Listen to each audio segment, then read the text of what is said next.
ಅದಕ್ಕೆ ವಾಪಸ್ ಬಂದೆ. ಈ ಅಮ್ಮನ್ನ ಮೊದಲಿನ ಹಾಗೆ ನೋಡ್ಕೋತೀಯೇನೋ? ಮಾಮ್, ಈ ಭೂಮಿ ಮೇಲೆ ಎಷ್ಟೋ ಜನ ಮಕ್ಕಳು ಹುಟ್ಟನ ಅನಾಥರಾಗ್ಬಿಡ್ತಾರೆ. ಇನ್ನು ಕೆಲವರು ತಂದೆ ತಾಯಿ ಇದ್ರು ಆ ಪ್ರೀತಿ ಇಲ್ಲದೆ ಅನಾಥ ಪ್ರಜ್ಞೆಯಲ್ಲಿ ಬೆಳೆದು ಬಿಡ್ತಾರೆ.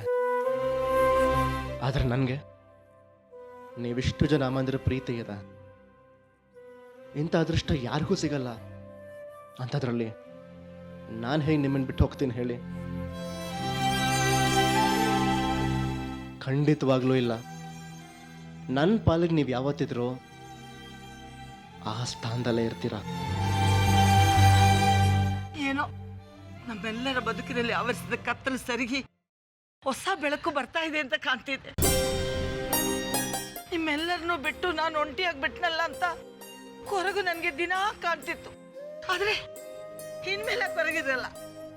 ನೀವೆಲ್ಲರೂ ಬಂದಿದ್ದು ಶ್ರೀಗೆ ಆಹಾರೇ ಬಲ ಸಿಕ್ಕಂಗಾಯ್ತು.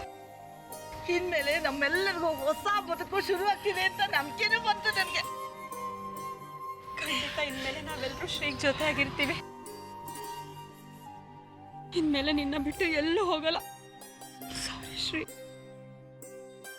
ಮಾಮ್, ನೀವೆಲ್ಲ ವಾಪಸ್ ಬಂದ್ರಲ್ಲ, ಅಷ್ಟು ಸಾಕು ನನಗೆ.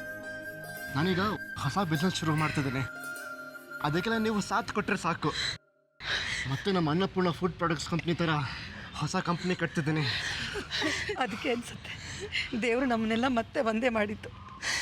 ನೀನು ಈ ಪ್ರಯತ್ನದಲ್ಲಿ ನಾವೆಲ್ಲ ಭಾಗಿಯಾಗಿರ್ತೀವಿ ಕದ. Thanks mom. ಹೊಸ ಮನೆ ಒಳಗೆ ಕರಿಯಲ್ವಾ ನಮ್ಮನ್ನ? ಸಾರಿ ಬನ್ನಿ, ಒಳಗೆ ಬನ್ನಿ.